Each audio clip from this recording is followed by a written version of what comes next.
Welcome to the NEXUS podcast. I'm Gary Miller, director of the NEXUS Exposome Research Center, and I'm here with Dr. Mike Snyder from Stanford University. Thank you for joining us. My pleasure. So I'd like to start, again, our podcast is about the exposome, but your background very much comes from genetics. I'd like to hear a little bit about, early in your career, where you started, and then kind of bring you up to where you are now. Okay. Well, to be honest, it starts more from systems biology. So people used to study, now I'm really dating myself, but people used to study genes one at a time. And I think what we did when I first launched my independent lab, if you will, was we came up with a scheme. We were working on yeast time for tagging all the genes at once. Mm-hmm. And so being able to look at all 6,000 genes and look at biological problems from a systems approach. So no more one gene, one PhD. Let's look at all the genes involved in the process. We were studying chromosome segregation, cell polarity. You may wonder where all this is going. Mm-hmm.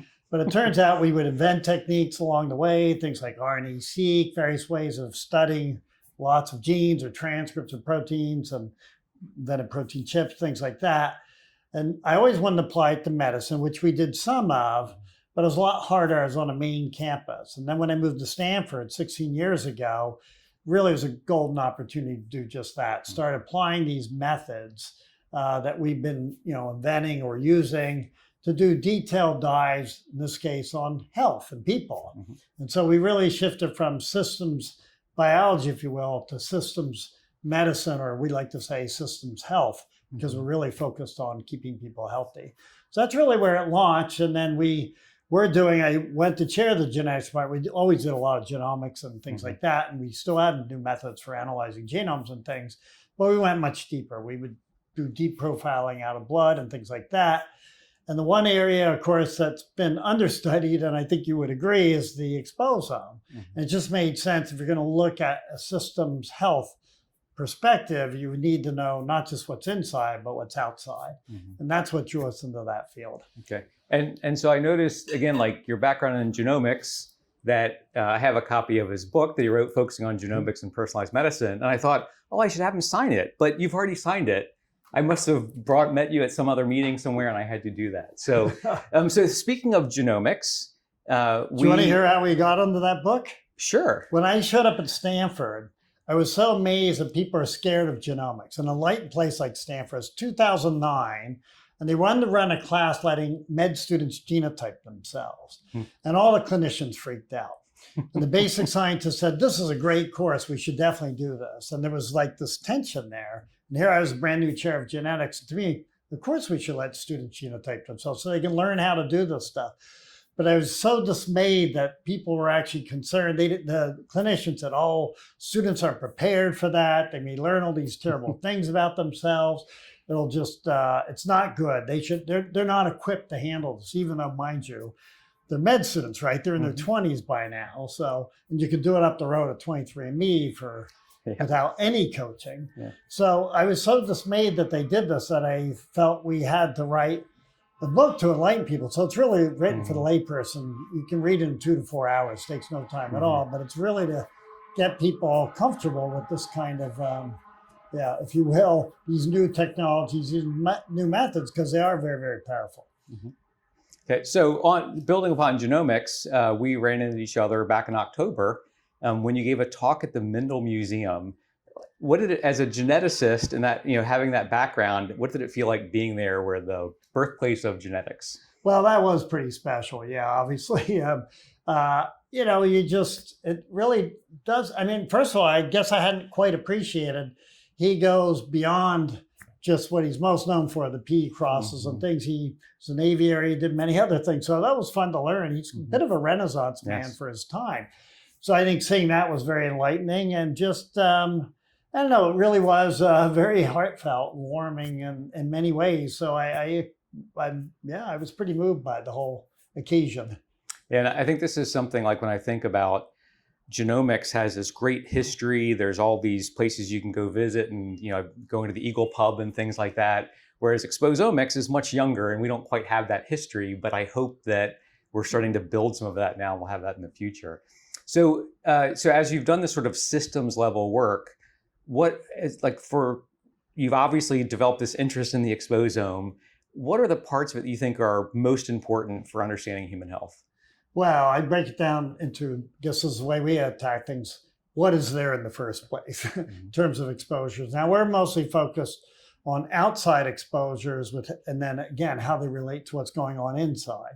So we are doing mostly airborne measurements right now for biologicals like bacteria, fungi, and toxins, chemicals, same sorts of things you study. So we're trying to get a comprehensive view of what's out there. How does it change with location, which is the number one driver of exposures? How does it change with seasons? Trying to understand all the parameters that are affecting the exposome. Is dynamic. How dynamic is it? What's causing that? And then, of course, the second phase is relating it to human health. That's the ultimate goal. You really want to understand what's going on and how does it, either cause problems in the case of, adverse exposures. But one thing is very ignored in the field are beneficial exposures. So we actually have some projects running that way. So I think we really want to catalog all this, because if you think about it, as we're plowing away, environmental areas, we're actually getting rid of a lot of potential beneficial exposures. And I think we need to come up with compensatory mechanisms for that. So that's how I see things, rolling out. But we are, as you point out, we're at ground zero. We know so little compared to what we will know, I think, a decade from now. At least I hope so. And I don't know whether it'll be like the genomics field where there'll be these certain areas that get highlighted or what have you. And I'm not too worried about, as long as, knowledge increases, that works for the benefit of people. So you mentioned before about in genomics, the sort of one gene at a time, and the kind of implicit kind of failure of candidate gene searches, so which we learn later.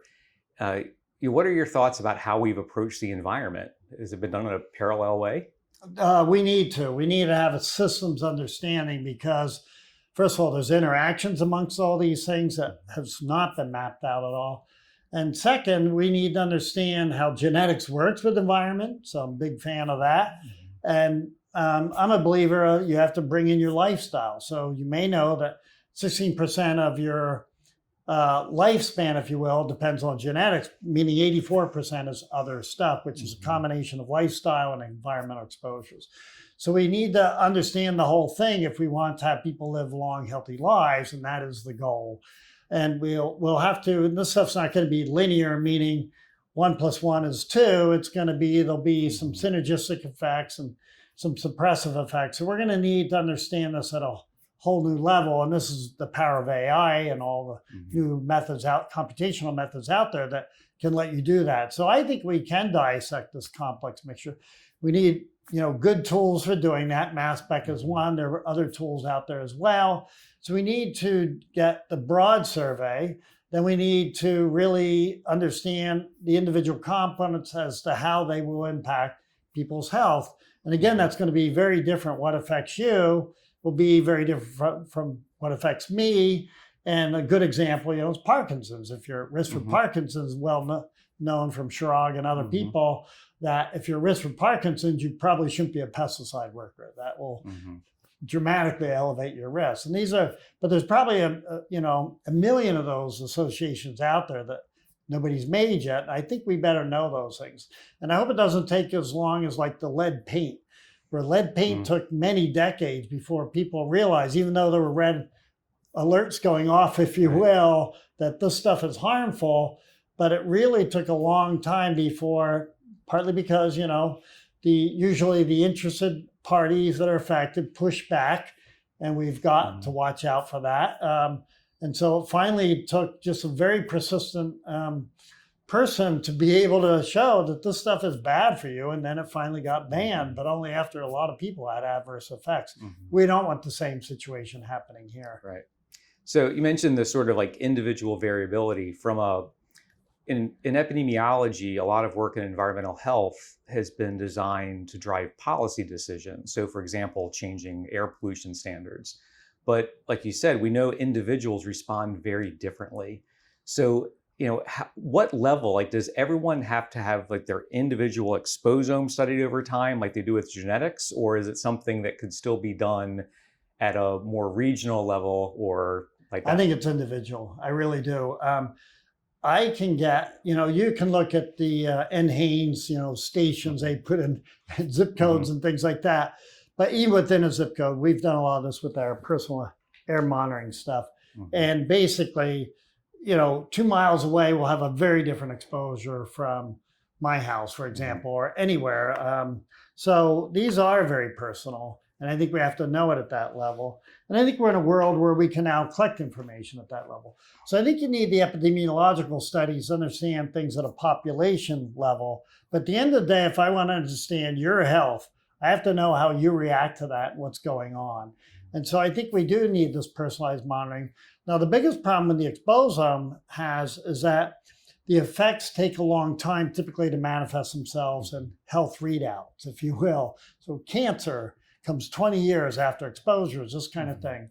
So we need surrogate markers like inflammation, things like that, to be able to pick up these things.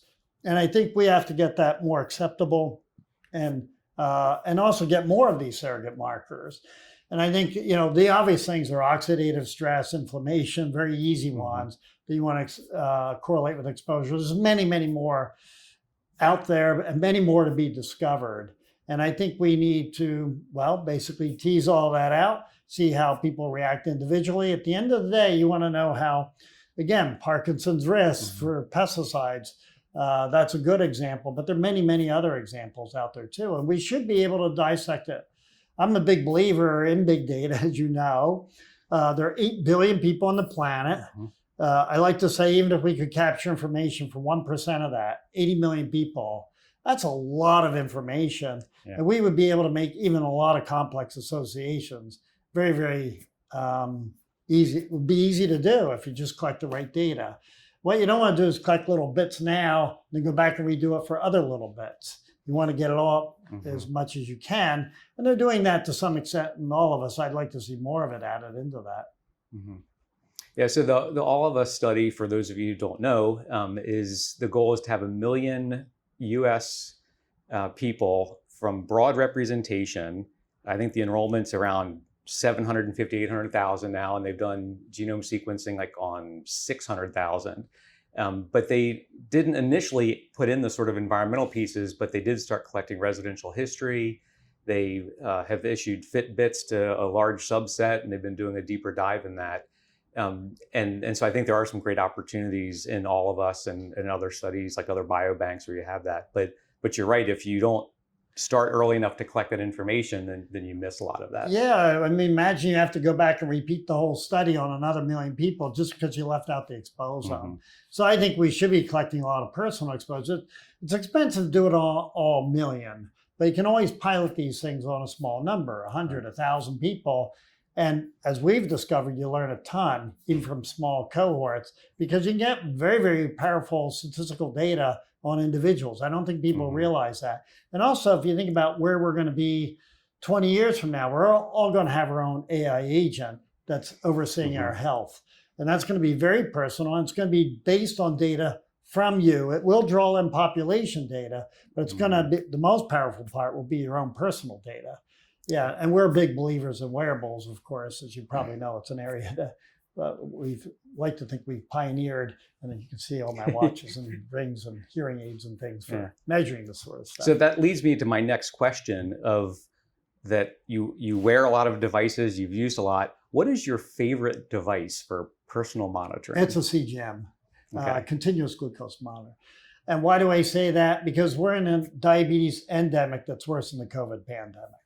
11.6% of people are diabetic in the US, 38% are pre-diabetic, and most of them will become diabetic within 5 years.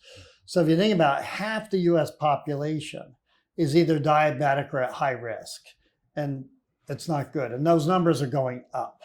So we've got to get that under control, and the costs of that are enormous because as you get older, you get cardiovascular disease, all these associated effects, cancer, all the stuff is associated with high glucose. And the whole system's screwed up in a lot of ways because we're eating terribly. Virtually all these cereals that are out there, especially the sugary ones, those are, death foods, basically.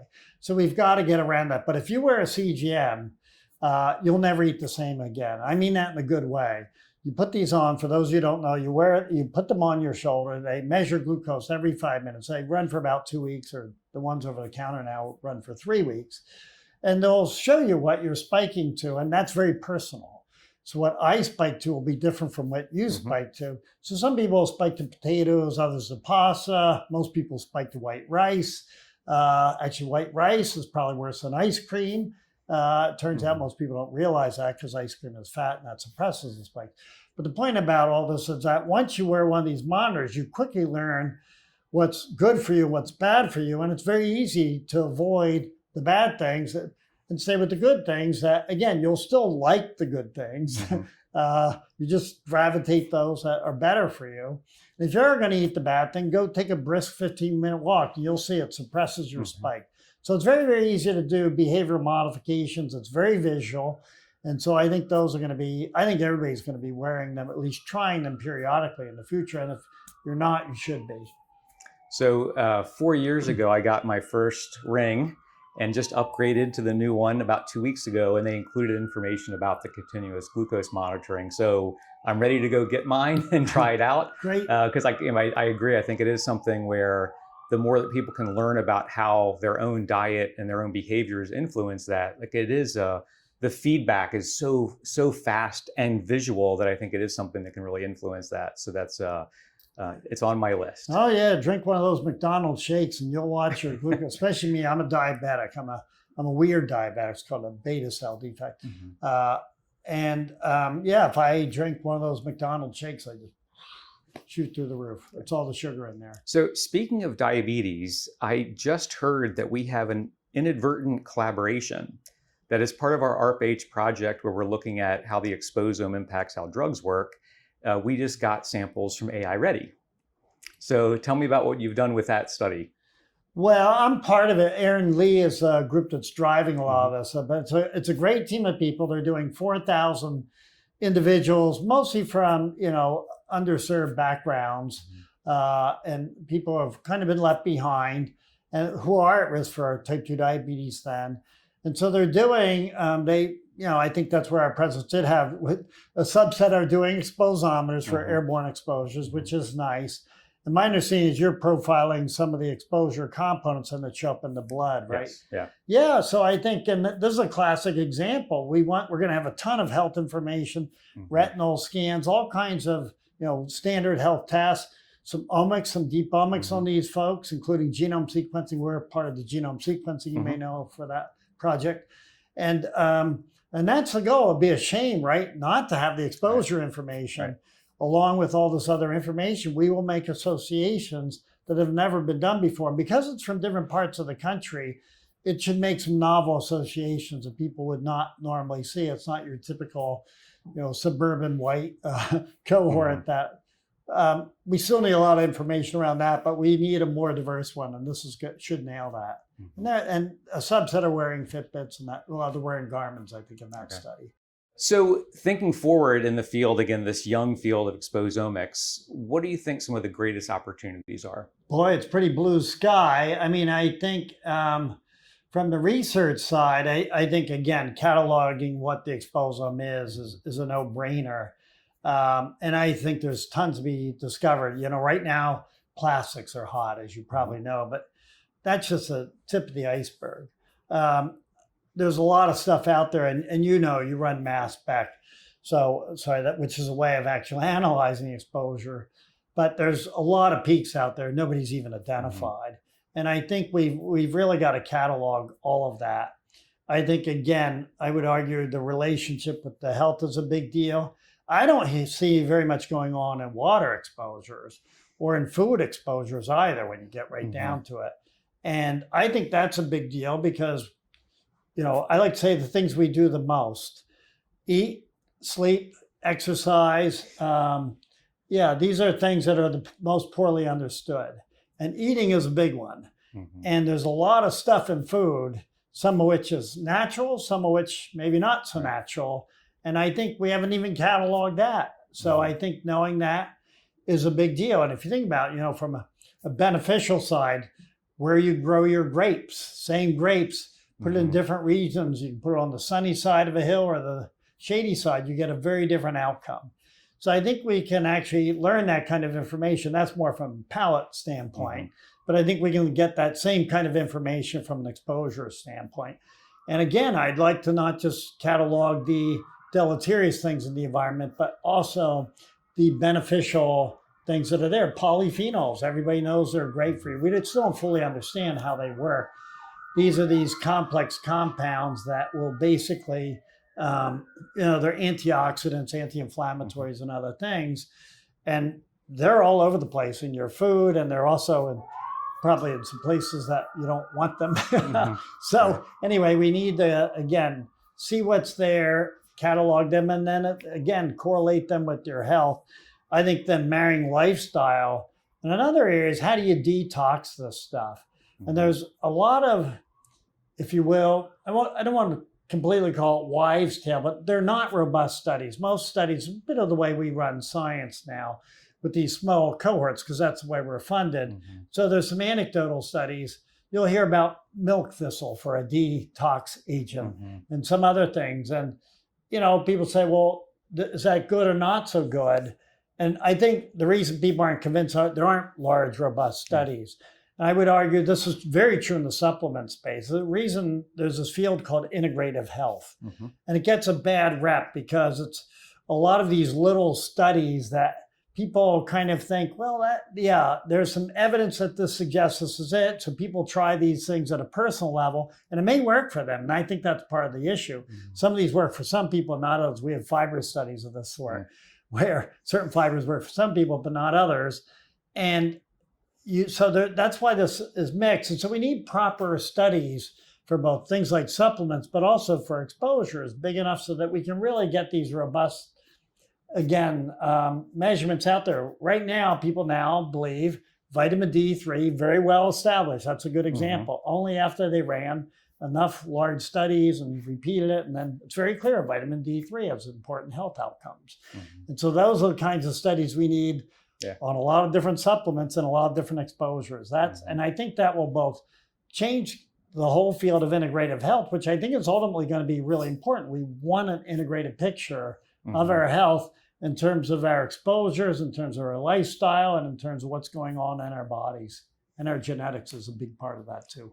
You mentioned the water. I think this is like one of the challenges, is that there's people that have studied water quality, but they're more on the environmental engineering side. They're not necessarily in the health space. And like, we have to pull those people in so we can understand it better.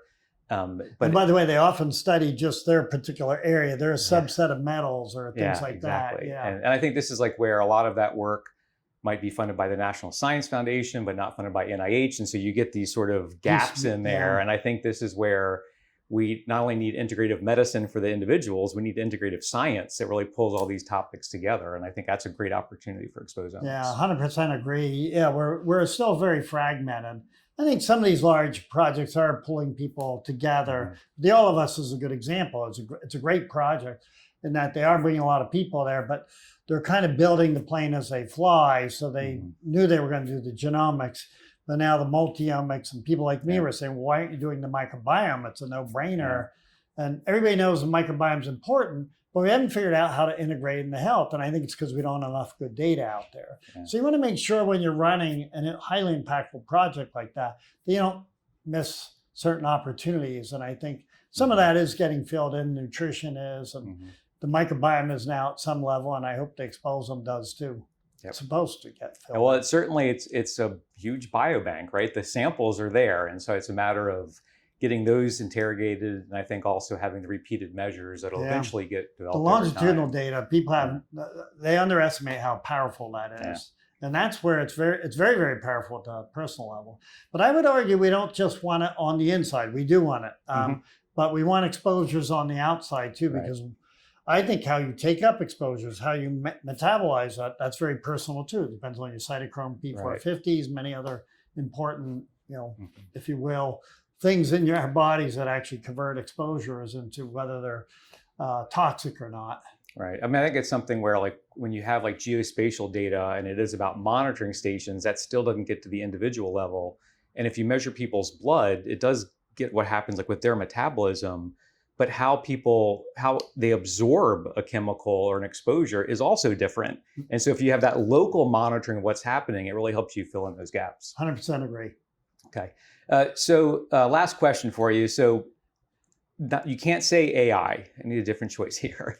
But what technology do you think needs the most advancement to advance exposomics? What is the area in most need? Well, from my world, I think getting real-time exposure information, first catalog it. Again, I'm bringing down steps. And there's a lot of very interesting technologies emerging to be able to do real-time exposure monitoring. So imagine you walk into, one of your buildings here, and suddenly you realize that the exposures aren't what you thought they were. Mm-hmm. Most people have no idea what they're breathing anywhere, or drinking, or eating from the exposure standpoint. So I think real-time technology is there. So this is on the data gathering side. And I'm not allowed to say AI, so what do I say? Well, you need ways of analyzing these data and integrate it. And the analogy I like to use, you may have heard me say this before, is that I believe, your health is important. We need a dashboard for it, just like your car. Nobody drives their car around without a dashboard. Why would you? You have to know what the gas says. You have to know how fast you're driving. And you have sensors all over your car. Race cars have over 400 sensors. And they don't show all 400 dials. They distill the information. And I think that's how health monitor will work in the future. Your iPhone is going to be your health dashboard, and it pings off. And imagine we could do that with exposures, like your glucose goes off. That already can be done at some level now. Doesn't alarm you quite the way I'd like it to, but nonetheless, you can do it. And I think we could use that for exposures. And I'll tell you a fun example too. I used to carry a radiation monitor, so it measure radiation levels. And this is amusing, kind of fun, right? You go up in the mountains, goes up several fold. You go up in an airplane, it goes up about 20-fold more, because you get higher exposure from, say, 0 to 40,000 feet. But I walk in the City of Hope once, which is a cancer treatment place. I walk in this little cafe. I'm with my host, who's grabbing me some coffee or something, and my exposometer just blasted off the roof. And I didn't even know it did that. It was like buzzing at me. And I'm like, I had a pretty good idea. I was on a person there. So presumably they were doing some radiation, either therapy or diagnostics, which would be logical for that institution. And just as a control, I went back twice later, and sure enough, it was gone. So it's definitely on a patron in the department, in the cafe. So yeah, and so that kind of information I thought was interesting. Then I thought about it further. Well, it might make sense for that person to stay a little more isolated from their spouse. I'm not saying they had a spouse. I have no idea what their relationship was. They might want to stay away from that person while they're doing that treatment, because it was it's the kind of treatment you don't want. I forgot how many rems it was. It was like, it was more than 40 rems. It was really high. So it was really quite blasting, or millirems. I'm sorry, I got my units wrong. But you get the idea. It was not a healthy dose, actually. So thought about, probably fine for us in the cafe, but maybe not so fine for your spouse if you're maybe sleeping in separate bedrooms or something. So we need to develop a dashboard that we can see all the time. Maybe it'll be in our glasses or contact lenses or something, but I think those are some great ideas. So, I hope so. Dr. Mike Snyder, thank you very much for joining us, and I look forward to working with you in the future. Been a lot of fun. Thanks, Gary. Thanks.